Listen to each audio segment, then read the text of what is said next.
Drea, thanks for joining. Thanks for having me, Dan. How are you? So excited to be here. I'm doing okay. Really I'm excited to doing have you good. on.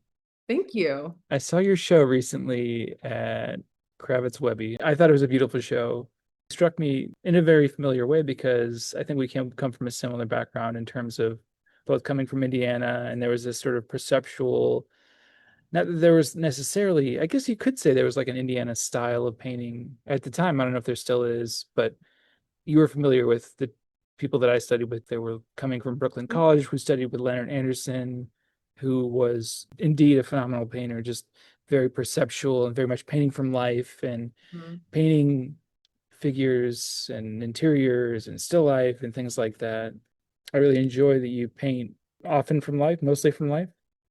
Often, yeah, I kind of stopped painting from life, perceptually has been something I mean, it's so funny you're bringing up these painters. I never worked with the painters you mentioned. I didn't go to IU, but I did have a funny anecdote about meeting Yves Mansdorf. I'll get back to, but um, yeah, it's been always like kind of a undercurrent in my practice, and I think that it was something I felt really strongly about getting into grad school, coming from Indiana, and like working perceptually was just like such a, with how photography changes how we see the world, color, understand space, structure, composition.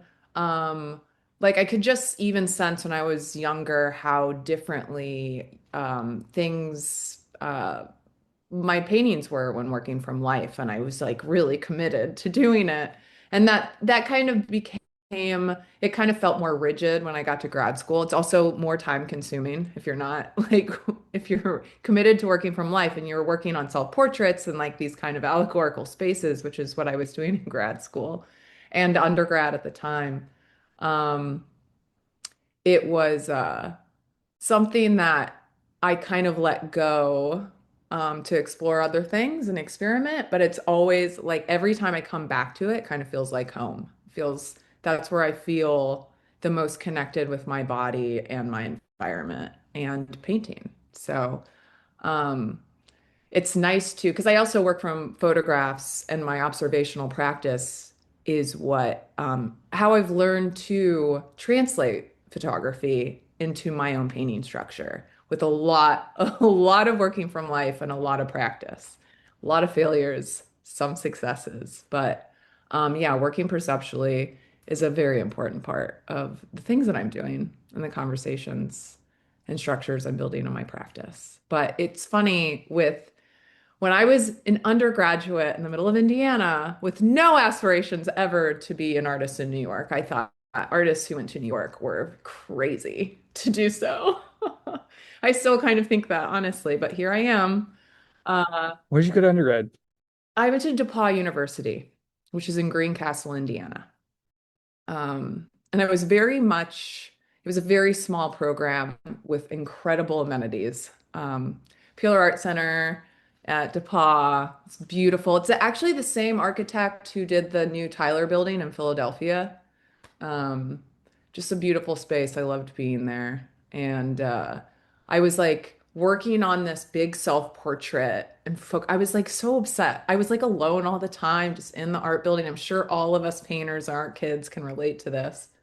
But I was working, I had like headphones on in like the studio, like the kind of open space, because I don't know, what was I, like a sophomore or a junior? I don't remember. I didn't have a private studio yet. I got my senior year of college. Um, but maybe it was open. I don't know. But Eves Mandorf had come to visit DePauw, like to meet my painting professor. I don't remember why she was there exactly, but she just came up to me while I was working with my headphones in, and I didn't know who she was. And she came and was like, hello, and like interrupted me. And I was like so annoyed with her. I was like, hi, who are you? Why are you here? I was just like, I did not know who she was. She was like, hi, I'm Eve. Your painting's very interesting. Like, what are you doing? And we had a very brief Did you shut her interaction. down? I did. I was just like, I don't need feedback right now. Like, I don't So know you who didn't you know are. she was like the head of the painting program at Indiana I IU. learned that quickly afterwards, but I didn't know at the time. Yeah. I think you told me that she tried to recruit you, I or did? they, or maybe they asked you if you had some grad school plans or something like that. I think she was asking me what my plans were. And I Indeed. was like, I don't know yet. And so then you ended up going to Yale. I did. Did you go straight in or did you take some time off? I took a little time off. I did I did kind of a internship program and I spent a year and a half in Charlotte, North Carolina, and just kept making paintings. And then um, I applied to grad schools finally when I felt not ready at all, but I did it anyway. And yeah, I got into Yale. That's a whole story too. They made, at the time, I don't know if they do this anymore. You had to like bring all your paintings up there in person. Did you have to do I this think they with still do. I think they still, no, they do? I Okay. didn't go to Yale, but everybody thinks I did because I'm friends with all the Yaleys. Did you guys go to school with Rob Nava as well? I Yeah. think I met him Another through Hoosier. another Yeah. Hoosier, exactly. He went to IUN and his teacher was my teacher's student. You don't meet Yeah. many people from Indiana, I think, Yeah. here, right? Yeah. I remember meeting you and immediately we were like, we're Midwesterners. You know, Like you can kind of sense that there's like a vibe there's an that energy. up on. Yeah. I actually met a musician recently, Emily Wells, who lives in Philly, and she was talking about seeing the James Turrell at the IMA. Do you know what I'm talking about? Like as a kid, but she was like, "Oh, I had this experience with the James Turrell when I was like in fourth grade, and it was all about perception and light, and I remember like it was the only thing you're allowed to touch, and I was like, I had that experience as a child. I was like, The Indianapolis Museum of Art, now it's Newfields. I only went to it for the first time, believe it or not, 2 years ago. Yeah, Oh, my sister moved oh, to Indianapolis, and it's a beautiful okay. museum, though. It is beautiful. It's a great museum, and That's they've a got like a little bit of wonderful, everything. Yeah, yeah. They have like an expansive grounds and it's a really lot of nice. programming. Yeah. Yeah, it's cool also seeing artists from New York. They have a pretty good international collection. You see people represented by Pace and Werner. It's nice to go to a small museum like that because it's not overwhelming. You can actually see, Yeah, actually. they have some great stuff there. Um, So you grew up going to that museum. I mean, yeah, For it me, it was was the art Chicago. museum Yeah, I could go to. Yeah, when I've been to Chicago. I actually haven't been to Chicago that much. I have been to see art in Chicago, but that was the big city I for didn't, us. I had to learn to go see things pretty, I don't know, late, like in college. So Like in it high school, wasn't, you weren't going around to stuff. yeah, like my parents weren't taking me to like art museums. What town did you grow up in? I grew up in Brownsburg, Indiana. So how close is that to Indianapolis? It's like a 45-minute drive west. It's very close to Speedway, where the Indianapolis 500 is. Right. Uh, for you know, So, in some case just I want to get like over there and check out the Indy 500. regional context, I guess. Yeah. Yeah, Indiana Um, is a very strange state. I it mean, is very Northwest, strange. where I am, it's basically the New Jersey of Chicago. Yes. That's where that's like a bedroom community. It's cheaper. The taxes are cheaper. They dump the garbage Yeah. there. Hmm. It wasn't a bad place to grow up. Chicago was about an hour away, so we could go to the Art Institute and then later on, like in grad school, I would go to gallery shows and things like that. And it wasn't bad. I mean, New York, there's nothing like New York. I had this experience going to Chicago where this is before. So last summer I went to Belgium to see the Northern Renaissance masterpieces, the Van Eycks and Memlings and so forth. It still resonates. Utterly astounding, that kind of painting. Wait, Um, when did you go? Last summer. Last summer? Okay. Yeah, just amazing. It's the slowest painting that I can think of. Hmm. I think that's what attracts me to it. Now we're in such a fast culture. You got fast That's food, true.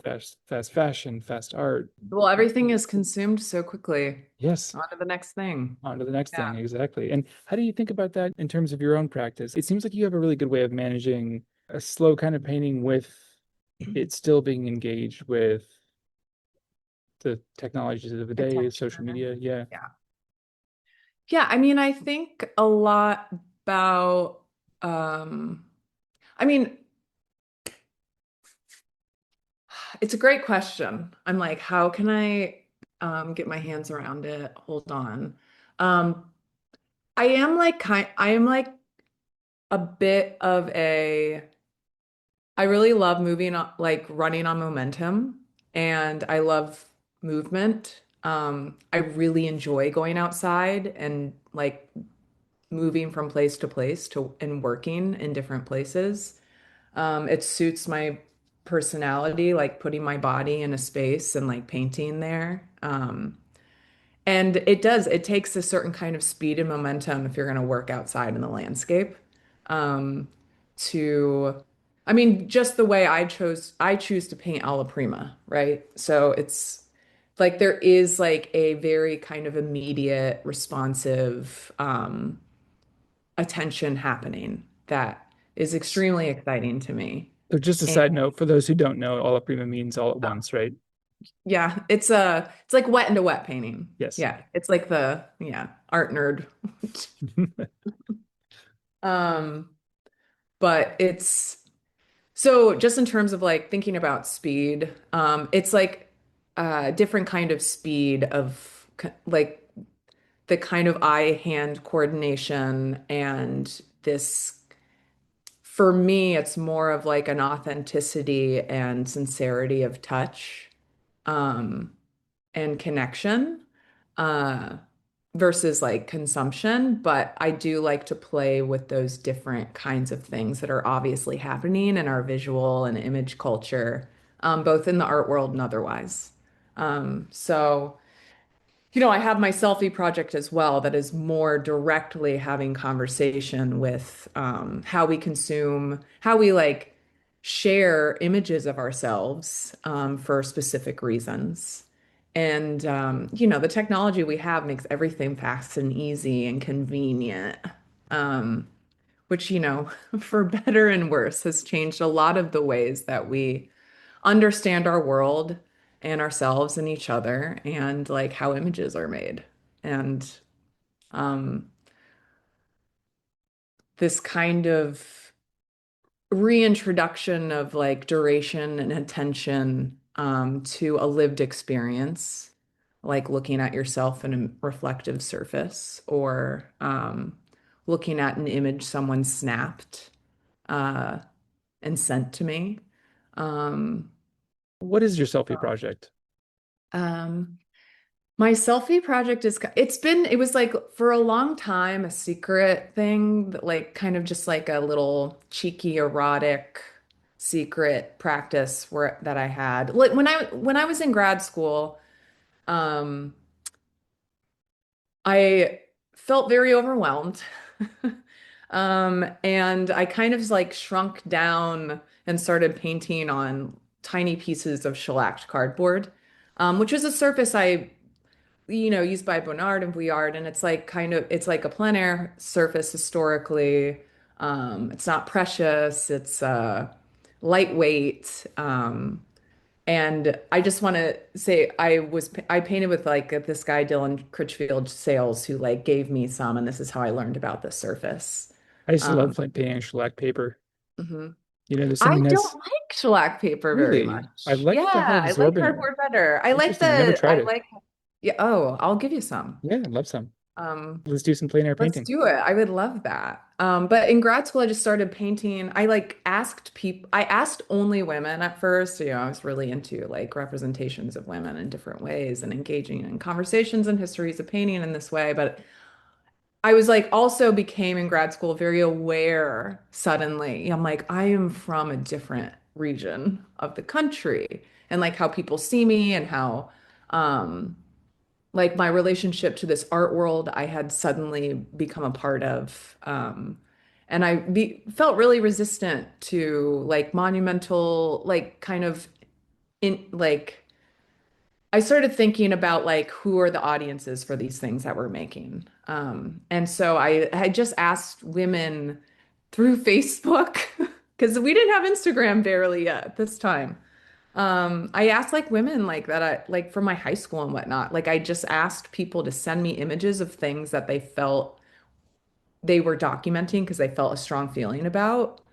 Um, and that just kind of, and people started sending me images of themselves, like nudes or documenting themselves on their wedding day or, um, it was a range of things or like an injury or like healing. Like folks who aren't artists were sending me very interesting things and ways of looking at the world. And a lot of them was them looking at themselves, especially women.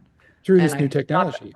yeah, yeah. And then they're sending me like texts, or like Facebook DMs. And and this is way back in 2011. Um, so this kind of, and then I just found, okay, let's open it up a little bit more. And then I just kind of asked friends to send me nudes. It like just, I got interested in the idea of like this desire to be seen or like, um, for attention, it like, a certain kind of attention and looking and how that's connected to desire um, and it just became like this other secret project after grad school, where I was just painting like more erotic photos. And then became a new thing with just some life circumstances. I couldn't paint outside. I was dealing with health issues, and I had a show coming up in Dallas, Texas, and I had been making more of these selfie paintings because I couldn't do anything else. And so I had my first like public exhibition. This secret work suddenly became like public work, in a way that was kind of came out of circumstances as opposed to like a plan, right? So, and it became like I had started like an OnlyFans because again, this was kind of secret, and I was like, oh, how can I make this more of like a sustainable, interesting conversation about stuff. It was just kind of a side thing. And so I started an OnlyFans where people could watch me, they could submit images and also watch me paint these paintings. And that's what my OnlyFans is.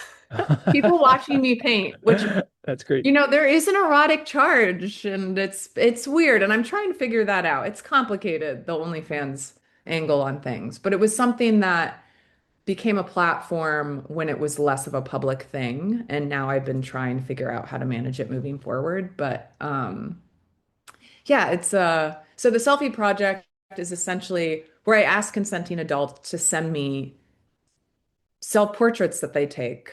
Um, and they don't have to be nudes. But I just request that like it's using a reflective surface or using natural, like I just have certain requests, but it's essentially like send me a selfie.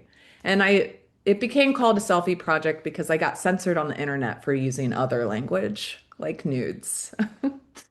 Turns out Yes. soliciting nudes is not acceptable on many platforms on the internet, and I understand that, and Even if it's for I should have art. known. Even for art, yeah. So do the But people that submit know that it's going to be a public exhibition? mhm. There were like a couple of people whose selfies I'd painted when it wasn't a public project. Or like actual lovers who had sent me images that I'd made into paintings because I wanted to. Um, but I asked those people for permission and like if they wanted to be anonymous or not and blah blah blah. Like I've part of this project and it going public is the ways in which it's really important to me for people to feel safe submitting to this project. And consent is a huge part of the project. I would never show if someone like had sent me a nude to send me a nude, not to have it painted. Like I would, it was just like ways of like wanting to be extremely responsible and tender and aware of what's happening with this project. And it's been like a really interesting, fascinating experience, like essentially having an open call to the public and then um there's different ideas about what people, when they read about it, what it is, when they read about the OnlyFans, what it is. And also when people look at the selfie paintings, when I exhibit them and realize they could be in an exhibition like this on these terms, like you can just see the kind of um, mirror box of like looking, like understanding like subject and like art, like how they could be um implicated in and choose to participate in a project like this. And like some people get excited and some people are like, oh my God, like like so it really like charges the experience of looking in a different way. From like, looking at a nude and getting turned on or whatever.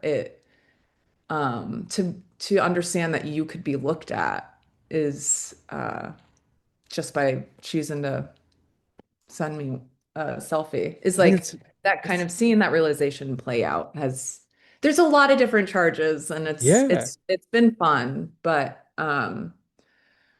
it's also I think you could see in my selfie project like the ways in which like my touch and color and what I'm interested in changes like through the years because I've been showing this publicly now for like 3 years. So, and like working outside plein air, working in like from painting myself or the landscape perceptually on location, it just feeds right into how I'm thinking about and translating these digital images that I'm sent. So, yes. It's a great project. There's a lot of questions that come up for me, and you think about issues of subject versus object, vulnerability, ego, self and other, also the deeper reasons for sending you the images, wanting to be seen and so forth. I think this is really good. You were saying just a minute ago that it influences how you're painting your other paintings, right? In plein air. You sort of take this project to the other work. Yeah. I think all of the, I don't really experience as the painter in my studio these projects as totally separate. I think they get like, there's a confusion of category when folks see them like organized out in the world. But the way that other people's compositional tendencies, awkwardness, sense of humor, like how they're seeing themselves and in their spaces like definitely plays into how I am continuously building my own structure and painting. And that's kind of like a huge part of like translation, right? Is like making a digital image into like um translating it into a painting structure. That's like, sorry, my cat just did something crazy. Backflip, Uh, what? backflip. Yeah. Yeah. Mhm. Double I did. backflip, I did. actually. Nice. Just wanted to get your attention. I was jealous. Want to get your Yeah. attention. Yeah. Yeah. Um, Anytime I'm doing, yeah, anything anything else? recorded, if I'm in a job interview, anything, my cats will make an entrance at some point. I But have seen a it cat do a backflip. really Mhm.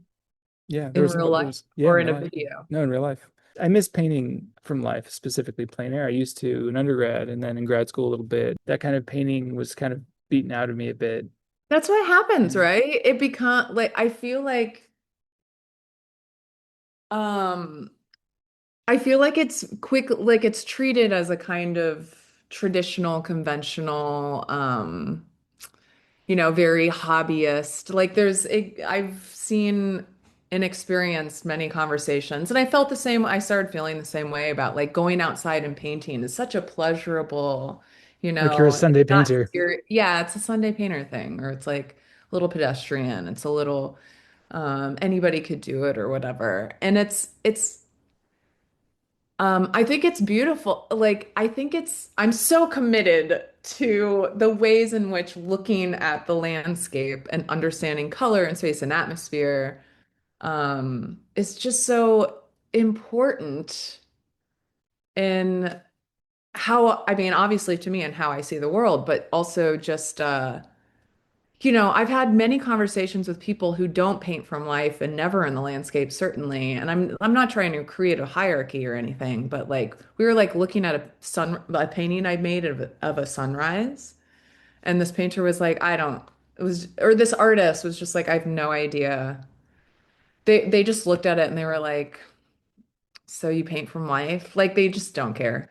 But I was like, yeah. And they were like, and I was like, yeah, I was like, I got up and I went and scoped out this location because obviously you don't have a lot of time. It's If hard. if there's Yeah. if you want to make a sunrise painting, you have to know where you're going. You have to get there ahead of time and set up. And like you have to know when the things are happening at the time. You have to be ready. You're enduring the elements. And It's it cold, takes it's hot. time. So you got to Yeah. start and then be at the right, like it's like not And then go uncomplicated. back and then go And then back you as got to go you back. the same So spot. you're like noting the time, it's all the things. It's like quite you have to be quite organized. And there's also like spontaneity, 100%. But like if there's something that you really want, you have to like plan ahead. And you also know if you painted outside that there's certain colors you can only see if you're working perceptually. Obviously, people invent things all the time. But I really enjoy the challenge of like creating um, something that's like genuine to what I'm seeing. And there's colors you'll only see at certain times of day if you're working like in the morning or dusk and dawn, right? That's when you The see the best. purples and like the way the color and light waves bend and as the sun's coming up and or setting, it's like you can recognize the quality of light if that's part of your practice. And this it was so funny. This artist was just like, I don't know, it could be any time of day. And I'm kind of like such a nerd. I was like, you would never see this color purple in the middle of the day. It's transcendent. And they were just like, I don't care. But it was like, it's so important though. Like, how do you live in the world without knowing this? It's so I like what you said about being connected to the place you are, your environment, your body. You have this urgency. You're on the clock, you have to make it count. true. There is definitely a sense of urgency. Yeah. That's a good way of putting it. In your show right now in Chelsea, Hmm. you have paintings that are they're all perceptual paintings, paintings from life, right? They're not. Some are painted from images. And so are any of those from the Selfie Project? There are a few from like the selfie project also is like small format on shellac cardboard. And there are some larger paintings that are painted from selfies, but uh there are a couple of selfies in the show. Yeah, like from the selfie project. But I feel like specifically in this show, Thresholds, I the selfie project I think has been so generative just in terms of like my interests and like painting, like the amount of self like paintings that this project has led me to make is wild. And the way that the conceptual structure of the project allows me to like play with touch and mark making and think about different artists at different times. Like it is kind of a record of like what I'm thinking about as I'm pro like translating these images as well. Um, and it also has become so it's been extremely generative and also like it's very controlled. And there's certain rules and um there's this conceptual structure to it. And I've made the paintings that are up in the show in Chelsea, a lot of them simultaneously while I'm making the selfie projects that I was exhibiting beforehand. Like this isn't like just a new thing or new inquiry. These are things that have been happening simultaneously for the last couple of And they, years. they feed into each other. And they feed into each other. And so for me, what one thing I wanted from the show Thresholds is to start expanding and connecting in a way that like creates conversation and bridges that people can understand and like my different modes of working. And so I wanted the show to feel expansive and also extremely connected. and just like make space for myself to like keep moving forward. And I think it does that pretty well. It doesn't feel like a total like, I've you've seen some of my other painters. There's been like much harder like left turns in like the things that I've shown. Like I had a whole mythological invented um experience, which also I don't see as that disconnected from myself as a painter, but this feels very grounded in the things that I'm interested in. And I wanted um I'm like kind of I'm making sure I'm creating the space and the pasture to be able to um, move freely between these things that I need in order to feel excited and genuine about where I'm at as a painter and an artist. And the things I'm learning as I mean, I've learned so much about things collaborating with strangers and like having this OnlyFans and thinking about um, things that are a little bit more uncomfortable and that I haven't had to think about in the past, just being a studio, working with myself or working in a studio. So I wanted the show to be also I wanted to be more present in this show. I mean, most of these paintings, I'm painting from life or are selfies I've taken of myself. And the selfie project allows me a little bit of distance and plausible deniability in terms of like where I'm at. Um, and this show is just much more, I'm taking more control of the authorship of these images. And I think just like my position as as the author, as the painter, as the artist, in a way that also feels vulnerable in a way that's not unrelated to the selfie project. If you paint a self-portrait specifically with without clothes on, you have layers of vulnerability there. So one, any painting is inherently, in my opinion, vulnerable because there's nowhere to hide. You can see exactly what you're doing. It's a form of expression which nothing can be really hidden. It's all Mhm. there. It's on the surface, literally. And then yourself, painting oneself, putting yourself out there. I think there's a lot of really interesting stuff happening. And I like the way that it's bleeding in from the selfie project, into your own work. And then it's all basically one thing, which it is anyway. Anything you do is all connected. Who are some painters that you think about or that you look at? Oh gosh. Well, I just wanted to like I know this is kind of obvious to all of us, but like I think about even if it's not directly related to the way my how I make work or like how my work looks, I think about my friends who are painters all of the time. Huge influences. The people I'm in conversation with on a regular basis are a giant influence. And keep things excited and keeps me, People that know you making me that come to your have to, I'm like, studio. I'm Yeah. doing this for a reason, it really helps you like keeping me accountable to my decisions. And I especially really think about other painters I paint with outside. Um, it's I mean, I would recommend painting, like, I want to paint outside with you. That would be Let's so do it. fun. But, like, it's so fun watching someone else be in the same place and, like, how they choose, like, how they're looking at something and painting it is, like, just the amount of excitement and information and things you're learning, just watching how different people are. It's just really, and so I think about that a lot. But, like, in terms of, like painters that I like the mothers of my heart or whatever. There's tons. Like I'm thinking about Lois Dodd. I love Lois Dodd, Catherine Murphy, um, Fairfield Porter. I just was in Philly at this new exhibition that's up at my very good friend Katie Guggenheimer just had a show open up.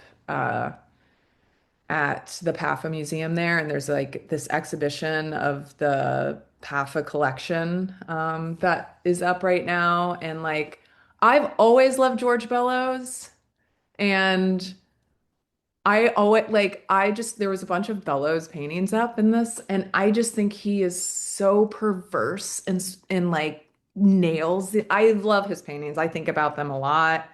Um, I also Vuillard and Bonnard are major touchstones for There's a me. Vuillard show right now at Scarstead.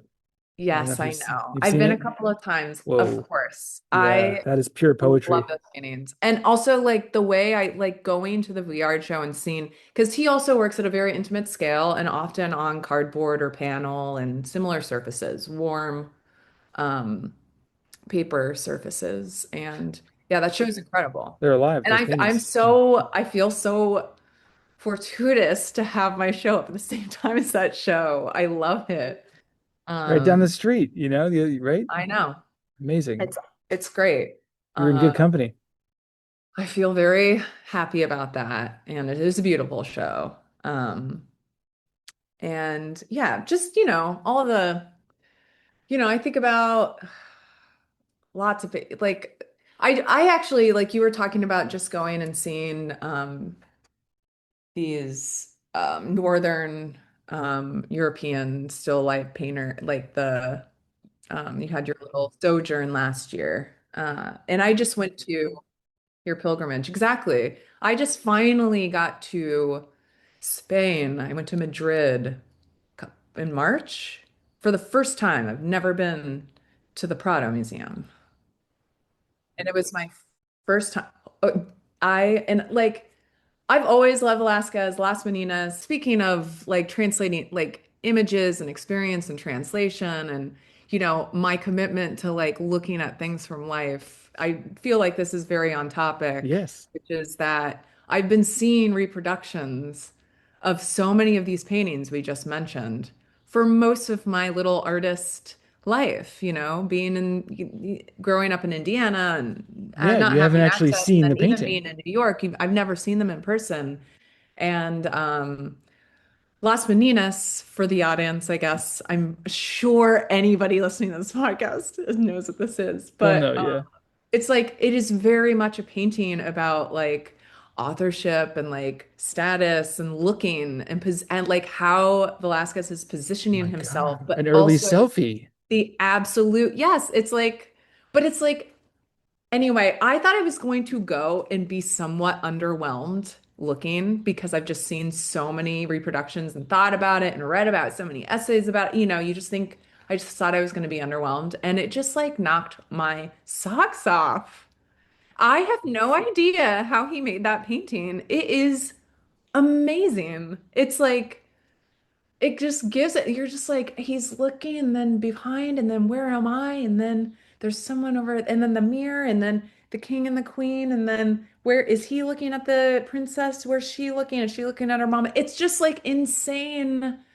And being in front of it, I mean, it's also just an incredible painting. And like the scale is like I don't know. It just knocked my socks off and it feels very related. And then around the corner, and there was like 50 people 20 feet away from it, just staring at it.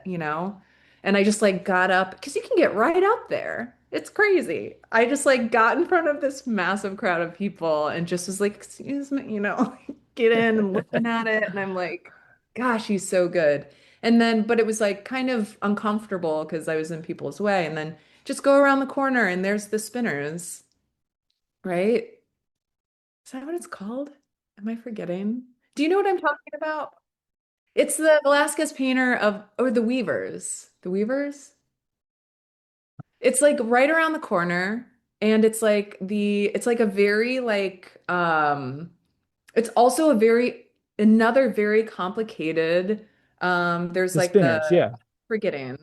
It's there's like a tapestry on the back wall, but there's like figures in the tapestry, and there's this like mythological thing happening. Like it's and then there's like actual women just like spinning in the foreground. And so there's like these layers of narrative play and like genre painting. There's like so much happening in it, and nobody was in that room looking at it. So I just sat there for, and looked at it for a really long time. It's an incredible painting. And then all of the Goya paintings. I mean, it was an incredible, I'm just so thankful, like in this year of my life. It's a big birthday year this year. I finally got to go to the Prado and see these paintings I've only been seeing reproductions of So you went for your for my birthday. whole life. What? You went for your Pretty birthday. much, pretty Yeah. much. Um, and it was totally worth it. It's a whole different It was experience like seeing the nothing thing in else. life. I couldn't like going and being in person with the work is just, I mean, and people talk about this all the time, it's not, but it just feels very relevant to our conversation about Yes. like working perceptually. Right. So, Indeed. Well, also, what is the difference between object and image? An object, I think, is something that's living. A painting is really living in a way. I had a conversation with a painter. Do you know Jonathan Allmeyer? Recently had a show, James Fuentes. I've had two conversations with him on the podcast, both of which kind of blew my mind. Has a background in philosophy. He really thinks deeply about these things, about painting, what it is, what it's doing, mhm. object, image. He also studied with Donna Nelson, who was on the podcast. I don't know if you know her. I do. Yeah. I Yeah, saw that she was on here. Yeah. she's a legend, man. She She's like a is. Jedi Knight. She's a force. She's Yeah. so awesome. She says things that I'm always thinking about. One thing that Jonathan mentioned she said to him was that painting should be inevitable like a tree. Hmm. And at first you're like, what does that mean? But then you think about it, you're like, yes, painting, the best painting, you can't criticize it. You don't criticize a tree. You're not going to say, oh, that branch is a little crooked or, it should be like this. It's just happening. It's a living thing. It's alive. So like paintings like that, like Las Meninas and the Spinners, and for me, the Northern Masterpiece, the Ghent altarpiece, have the quality of life. But you have to see Yeah. them in person. You really do. Yeah. And I also think I also think it's part of this conversation of how paintings are built over time. Like, there's no way those paintings were made in one sitting looking at whatever. Like, they were built over time, decisions stacked on each other, just like a tree growing, and like this idea of inevitability means like you don't know exactly what it's going to be or what, like the way that you're like the faith in it. The inevitability has to do also with like some space of not knowing. I think in painting that I experience as inevitable. There's like some kind of like It's faith. You're right. giving, yeah, it's like and I think like I've been thinking about the term like the use of the term inevitable when it comes to painting as well. And for me, I experience that as a painter as not knowing exactly what I'm doing. Like knowing what I'm doing, but like not exactly knowing, Kind of letting go. just trusting that I'm doing it and I'm doing the right thing. So, because I've thought about that a lot. Like a lot of these paintings I couldn't see until they were like I couldn't see them in my studio. Like, we're talking about perception. Like I could not understand them as done, good, like to be gone out into public until they were out in the gallery. And then other people see it and How did that have start change having the way their own you saw the experience. paintings? Seeing it in the gallery. Yeah, just like how did changing the context change your perception? Well, I think like practically, this is the cleanest space in my studio. I think it was just really a mess in here, and I just couldn't actually literally see them very well.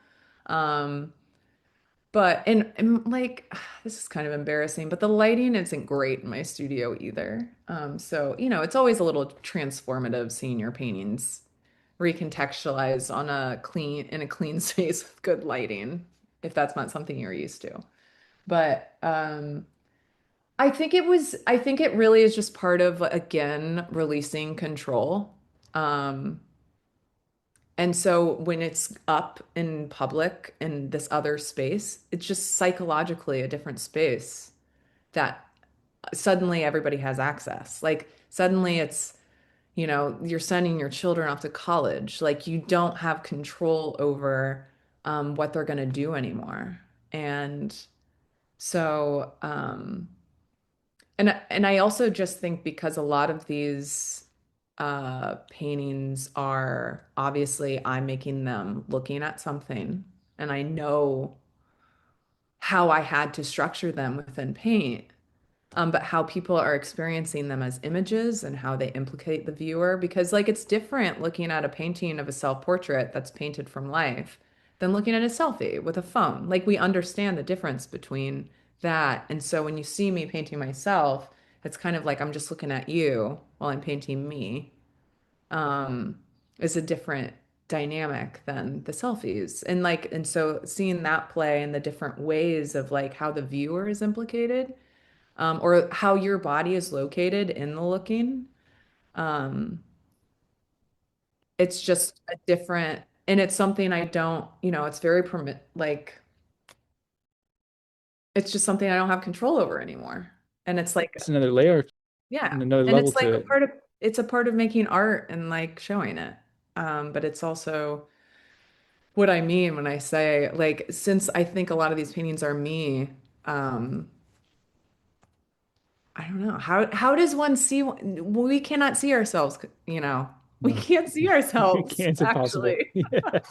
Yeah. You can try. And So, that's what I want to circle back about something you said about when I asked you what painters you were thinking about. You said the painters that you know and talk to, your friends. And I think mhm. that's a really important thing is that you have a community of people that help you, these people help you see yourself more clearly. Yeah. I mean, yeah, I was just I was talking to another friend of mine who's not an artist this morning. Because I have this exhibition up and I have some other like good friends who have exhibitions up, and it's like I have this show that for me feels inevitable because it's the only thing I have. Like it's just the thing that has come out of painting and trusting that I'm making something for a meaning, for a reason, that has some meaning for myself and hopefully other people. And like it's resonating and people are responding to it and telling me. And it's kind of like, oh, really? Like it's like I'm having a hard time believing um, that it's something. And I was telling my friend, because if someone's not an artist, it's like kind of hard to like translate this experience, I guess. Or like they kind of get lost in the abstract and they're like, I don't know what you mean. You made like cool paintings. I don't know. But I was like, I feel so thankful that I have people in my life that can be mirrors for me in terms of like what I've done or who I am or what I'm doing. Because like it's so hard to see when we're in the making of it, or in the moment of it. And so having these people who can have been there and can relate and also like reflect back like what's happening um, is so important. And so I think that's kind of what you're mentioning. Like I couldn't understand the show without my friend, like people without these mirrors in my life that are and it's like kind of like it's not just like about affirmation. It's like very much like it's something about being able to see it um and understand it outside of myself. So, I think it makes it exist on a certain level. I think you need it to be observed. There's something having to do with it being perceived on a conscious level by others that activate it. Like I think all art is essentially a collaboration. oh, mhm. I Yeah, think it has to be. yeah, like it doesn't quite exist until someone else sees it. Yeah. Yeah, at least in or it changes and not in the same way. It's almost like Maybe. quantum, when it's observed, it changes. This reminds me of something else that I talked about with Jonathan Allmeyer on the last podcast. I asked him, what does the art of the future look like? And he was sort of jokingly Like saying that, bonfires. what's that? It's like, maybe, but yeah, maybe. He surprised me where he said that it'd be for a much smaller audience. Mm.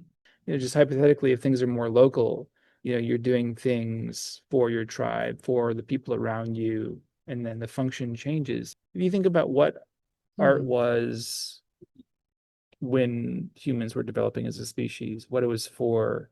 I like to think about that, like historically, what the function of art has been.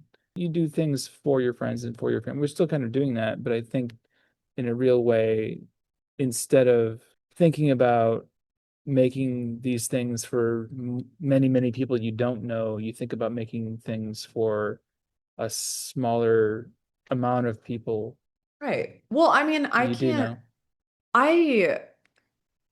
I I also think a part of the experience of like being an artist in New York is like I if I thought about people I don't know looking at the paintings while I was making them, I don't know. My work would be very different. I can't do that. Um, but I think it's because there is like a very um I do think there's like trying to be careful with my phrasing here. I don't know why. I feel like I understand what you're talking about. And also, I do think there is an important and fruitful dynamic of like, obviously, I'm making the art that I can make because of who I am and how I see the world and myself in it, or how I'm trying to figure out the relationship between those things. And people make art in different ways for different reasons. And I think that art that's more engaged with like a political space or social space, I think there's different work that is more conscious of a larger audience. And I think that's like fascinating in a different way. And I do think that possibly what you're talking about is like the limitations of that in terms of like what are you sacrificing in one direction, which has to be some kind of like removal or distancing of the self. There has to be a like there has to be kind of a neutralization of the self if you're going to make work that is supposed to be for like an extremely large demographic of people, in my opinion. I wouldn't know how to do that. Um, but like, and so like maybe what you and John were talking about is like the limitations of that, and also like people are more responsive to a more authentic and like human connection, maybe is what you're talking about, is like like maybe there's like a trend back to something that's more um specific, regional, local. That's really a cool thing about being in New York is that it still feels very local in a lot of ways. And you can have this robust community of artists and you can really expand your own consciousness by knowing all these great people. And I wonder if you could talk about how you perceive being in New York influences your work. Oh my gosh. I mean, how I experience I mean, my life as an artist. We could just say how my life as an artist um in New York. And how does that? I mean, it's not an uncomplicated relationship because, you know, I'm not originally from here, and I feel like I'm only even just learning to paint these more kind of um like these little nests or like urban spaces, or like even like painting my street, or things that are more architectural or social spaces is like a newer, like the beach. I just painted at the beach the other day, which I've done, but like just like including the architecture and like um you know, more evidence of like human existence, which a lot of times, you know, I don't have present in my landscapes. But it's yeah, like being an artist in New York is like I do think it just calls back to what I was saying earlier, where you're just like having so many conversations with people who are part of the church of like art, the faith of art, and they believe, like they want to know. You're just like being held accountable and like seen so many things, and it's a very different experience, I think, than making art in other places that I've been. And I also find it necessary for myself to like leave and come back. So, because I also think it can be extremely overwhelming or and it's important like if you're going to be an artist here, I think to like really find ways of figuring out how to like um because I mean, we're all kind of little sponges as artists and visual people. Like you're picking up on so many different things and you're like and everybody's like very different um and there's just like how do you manage like how do you balance your own practice and like the things that you're seeing and talking about in museums and institutions and galleries and people's studios. I think it's really exciting. And then it's also important to be able to balance your own, for me, it's like it's been a long journey to figure out how to balance living here and also like needing to be in nature and be in the landscape and have movement and also like how to like balancing jobs and money and finances and other like oh my goodness. See, cats are out again. So it's how it's impacted my life is it's hard to wrap up really quickly, actually. But I also think it's been like a really it's been a catalyst living here for like this continual movement and like leaving and coming back and this love story with a city that sometimes doesn't feel like mine and then sometimes feels like a homecoming. But anyway, I don't know if I'm really answering this question. Oh. It's also difficult because you don't know what you'd be like had you if you didn't live here. You don't Yeah, know it's what like your impo art I would be. don't, It's impossible. Yeah. it But is kind of but when you leave, is it typically to do a residency or what do you do when you go? yeah, I love to drive and paint other places. But usually I'm traveling to go see other artists, other shows, friends, like paint outside with friends. Or visit family and paint. It's and then sometimes residencies. I'm actually going back to Madrid in September for a residency for a month. Great. How So I'm amazing. very excited about that. And I have no idea what Madrid's gonna do to me. I don't know. But yeah, and it's also kind of the excitement and the fun of it. Life keeps marching on. Like we have to keep making more work and like living a life. Like what's our art about if we're not doing other stuff and moving through the Of world? course. And I Yes. think just like to kind of, it takes me a little bit of time sometimes for these questions to percolate, but I feel like my work, when I was like in a place where I didn't know any artists and I wasn't looking at a lot of artwork, I was doing what I could, like solipsistically in my brain and like my imagination and like my sense of like, it's like it didn't so much include um other people. And like the selfie project would never have happened if I wasn't in New York or, there's like things there's this kind of like social aspect that has developed where I've like moved more outside of myself. I think that I'm not sure it would have happened in the same way if I wasn't in the city. Just like even talking about like when you were referencing, this kind of local versus like maybe political or social spaces or like how those limit each other or expand each other. Um, yeah, it's just anyway. Whatever. I have no period on the end of that thought, but Well, it's open, right? It can't know. Just as you said, you yeah. can't really see yourself. You can't see your life, what it would be like had you Yeah, it's kind of gone. like it's kind of like what would our lives have been like if COVID hadn't happened? Like, can you even? I can't. There's no way. Like, I wouldn't have started painting outside again if COVID hadn't happened because I had to leave the city to paint. I mean, to teach. I left the city to teach and people weren't hanging out. And I lived alone in an apartment. People were like in their little pods. I didn't have anything. Like it We're was, social animals. We need to be we are. socializing. Yeah. So, yeah.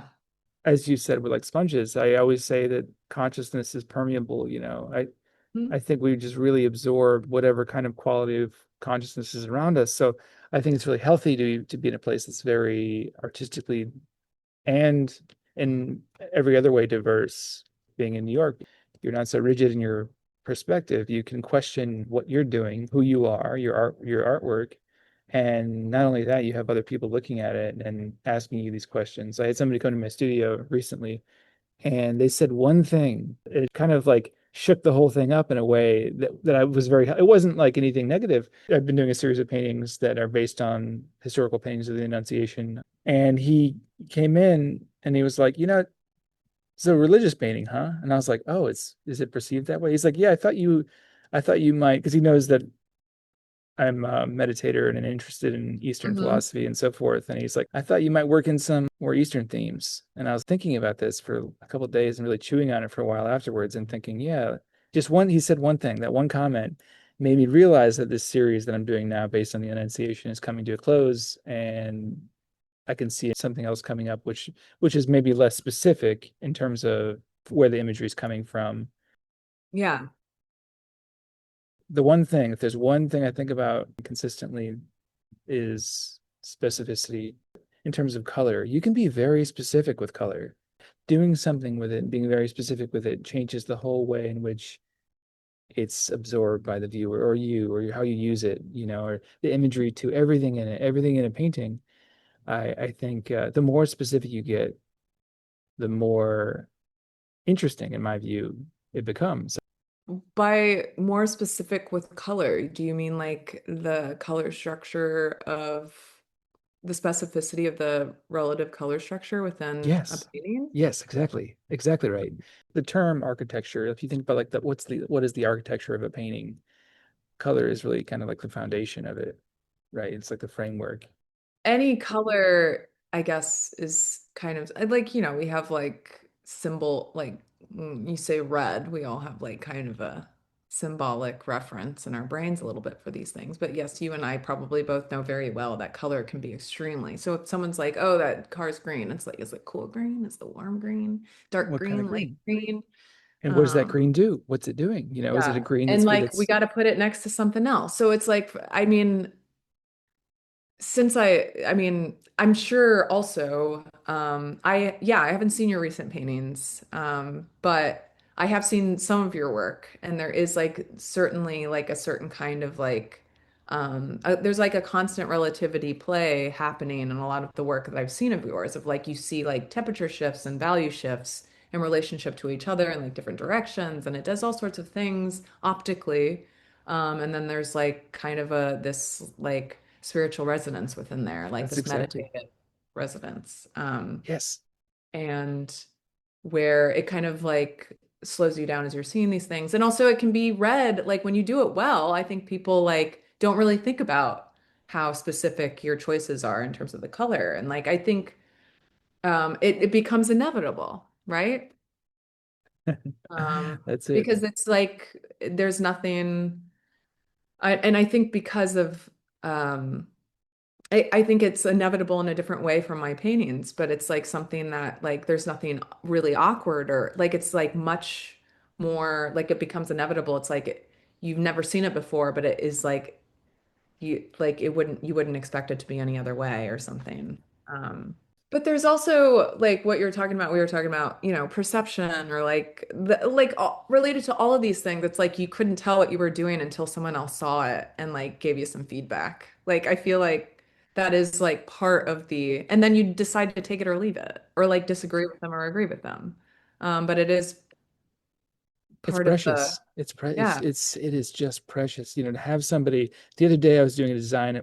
Luckily at work I can work on my own projects and things like that. And I was doing something and I showed a coworker, and he's like, "Yeah, this one's not great." He's like, "I don't, it's not very good." At first I was a little deflated, and I was like, "Actually, it is. It's kind of a piece of shit." I've been using some AI programs to as a tool for transforming these Northern Renaissance pieces. I'll input some of my own older work into the GPT model or whatever. It's not GPT, it's a different one, but then it combines that with a Northern Renaissance painting that I put in there, and then I have a specific palette that I'm going to get at. Eventually, it gets more and more understood what it is. Then when I start painting it, it becomes a whole different thing.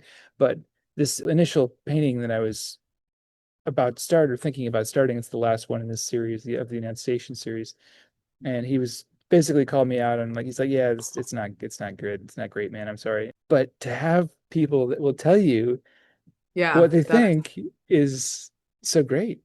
yeah, you need it. You really need it. Yeah. I mean, I've had, I've had some people be like, huh, you just like make mediocre landscapes. Whoa. Oh, that's damn. Maybe get a Yeah. little better. I don't know. What? Oh man. I'm Oh like, no. holy moly. So, I Oh mean, no. some, let me be clear though. I am very aware, like if you're painting outside, not everything, like for me, look, not every It's painting's the hard. same. We know that. It is so hard, so much stuff, but it's all just like part of it. It's all grist for the mill or whatever. Like Yeah. it's all important. And like you learn a ton of stuff. Oh my gosh, I made a terrible, terrible painting at the pond I go to all the time the other day. Like shockingly bad. But like I made a couple moves on it right before I left. And it's not a good painting, and I'll show it to you. I want But to see it.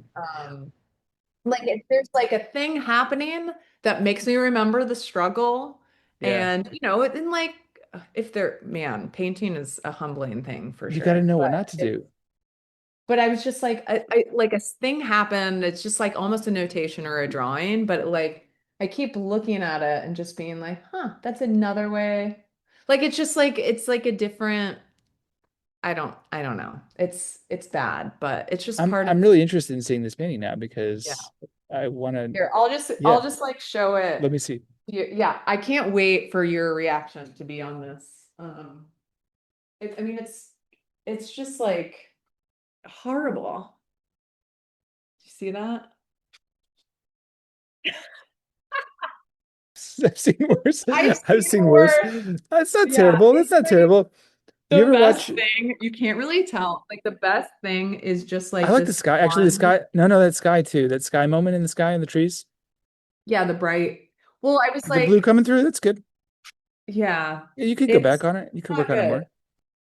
But I like wiped it down and I went back in. And also for any students who might be working, I had bought or like listening. I had bought the Surface at Soho Arts and it was on sale. And I bought this Surface for myself as a birthday gift, like nice linen. I didn't like recognize the Surface number or whatever. Anyway, the Surface is bad. And it's like, if anything, if you're gonna go paint outside, do not paint on surfaces that fight against you or you're not familiar with. Is You it too will, slick? it's the worst. No, it was like kind of Too like rough? absorbent and weird and strange. I love a slick surface, but Ah, yeah, it indeed. was like not my cup of tea. But Do you ever watch Star Trek: The Next Generation? I have. I'm not like a regular I don't know if you've viewer. seen the episode where Captain Revisit it. Picard is painting from life and Data is critiquing. No, I haven't. It's really good. Check it out. Yeah, and there's a funny YouTube parody of this where he's painting a horse with a saxophone. That's worth watching How do too. I But not know this? Send this to this me. I'll send Give it me to you. this Yeah, it's info. I'll send it. It's really good. I'm very like pop culture illiterate sometimes, so. That's not a bad thing. I You think know, it's I grew good. up in Indiana. I wasn't allowed to watch TV, so Really? yeah. Wow. Also, were you? I mean, I don't know if this should. I don't know if we're gonna edit We couldn't this stuff watch out, certain but things like WWF. We couldn't certain you were things allowed were to watch. I feel like my brother was allowed to watch wrestling, we but couldn't like I watch couldn't wrestling. watch. Like I was raised very religious, and I have we had this conversation? Are you a recovering like evangelist or something? I was raised Catholic. A lot of Indiana is very, very Christian. Yeah, for sure. It's a very like homogenous, it's like largely very homogenous situation. I remember like when I first went to college, I just thought everybody was a Christian. Oh, really? I went to Wow, college. you were I deep, didn't deep know. into it. I was. I mean, Yeah. I just didn't, Brownsburg isn't a big place. Let's just say Brownsburg is definitely was very homogenous white Christian town. And I didn't So then when you went to know. Yale, you must have been like, wow. And then when you came to New York, you must have also been Yeah, there's been levels. I mean, college was, I mean, Yale was like intense for a variety of reasons. I think that it was more like understanding like I can't totally get into like going to it was intense for different reasons, but like going to college and realizing just how ignorant I was of like thinking like literally I just thought everybody knew how to talk about the Bible and like had a Christian experience. I just like didn't connect that like it was very destabilizing and ultimately a generative way for me to like be able to like, you know, think my own thoughts and move on with my life. But Were you a believer coming up? was I a believer growing up? Yeah, of course. I still think I'm spiritual. I think there are definite things in like my brain I'll never be able to shake. And like this kind of, in my formative years, I was being raised like essentially as kind of a fundamentalist, and it impacts the way you think and like structures of thought and logic. And it's something I'm always thinking about and having to push against or examine or it's like a lot of the reason why I like to keep moving and like I really like that a lot of these paintings don't resolve in terms of like one simple thing. Like it's just um and like also why my earlier work had a lot to do with mythology and allegory and like all of these questions around identity and experience and whatever. But Do you consider it, your practice to have a spiritual component now? not really, not in a religious way. But I I don't know. I actually don't know how to answer that. Like when you're Um, in the landscape, do you get a sense of something when you're yeah, painting and I you're deep do. into it, something maybe greater than oneself? I do, but I don't feel like I'm having kind of this, I'm not like trying to relay some kind of spiritual or phenomenological experience so much like a Birchfield or something. Yeah. Um, it's I do think it's more about feeling, and like maybe that's because I do have like a um like I do like there is like a certain kind of faith that I've developed in terms of like relationships with the earth and other humans. And like the important role that art plays as like time travel and tenderness and touch and I don't know. Like I've found, and it's various forms, not just painting, but I am obviously like a I guess what would that be? Like I am a member of the Church of Painting. If like A keeper of the but faith. yeah. Uh but it's yeah, I don't know. Um I do think that there is a conversation to be unpacked and like it's something I'm interested in thinking about for myself and like thinking about like how like how our logic is structured and how that relates to how we structure images like it definitely has to be related and they're entangled forever I think so but I don't think of it so much as a I feel like when I'm painting outside I'm talking in circles I feel like when I'm painting outside I'm very much the experience is more about feeling grounded in um the reality and like this world that, and I do think it's like there's things that we can't see and I want to believe that there's things beyond our physical reality and perception of those things. Um yeah, but I don't think my work is necessarily about that. I think it's more about foregrounding um, the kind of space between each other and these objects that are made. And um, It's I really also about the think I do experience. think that's really spiritual, but like I feel like not in the way that we're referencing or Hmm. but I don't know. I don't know. I'll have to think about it more. I think about it a lot, but I don't know. Yeah, It I sounds don't like think it's about more my about the work as inherently experience, more about the spiritual. experience of life, right? The Yeah. experience of painting. Yeah. Yeah. That reminds me of a Joseph Campbell quote where he said that less interested in the meaning of life and more interested in the experience of being alive. Hmm. Yeah, that's a great touchstone for that. And I guess I also, yeah, I want to double down on this because I actually think experiencing life in the world as we can, as we have it, is like, for me, the driving for like, instead of believing in something that like, for the future, and like a lot of Christians believe that this life is the ultimate goal is to get to heaven, that's ultimately moving through and trying to be as good as possible in order to get somewhere else that doesn't exist. Like It sort of puts the it's here and now to the side. uh, Yeah. yeah, and my work is very much the opposite of that kind of mentality. It's the Mm. experience of the Yeah, and present. it's also Yeah. like not about like,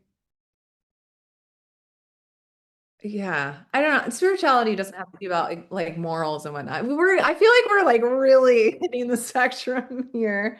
Um, but it's yeah, I mean these things are always kind of going on. Like, is this good or bad? Is like already like kind of a baked in.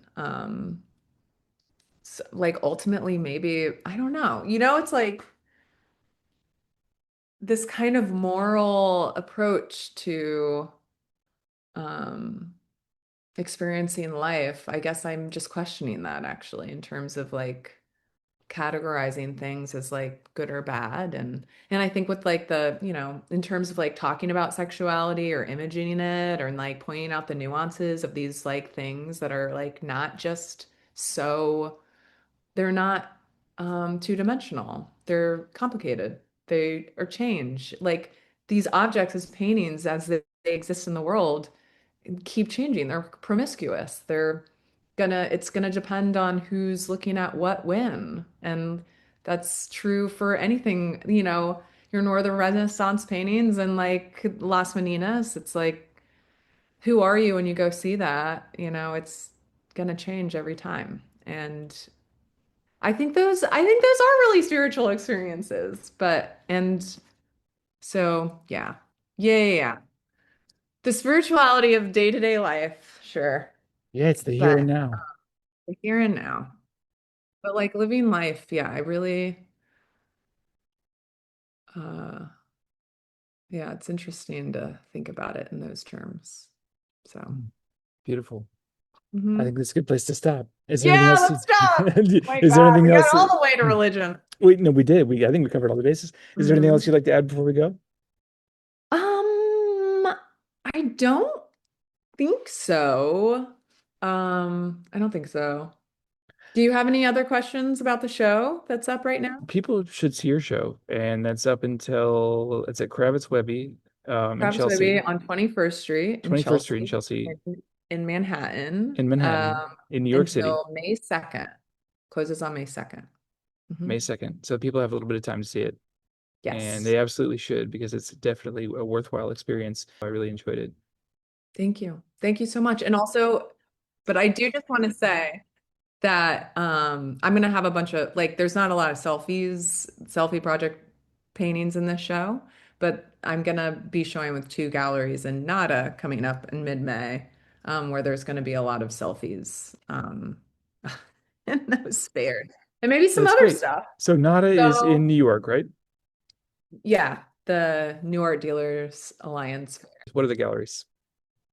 Soho Revue and Gallery Urbane. Cool. So So my people should. Dallas gallery and my London gallery. Excellent.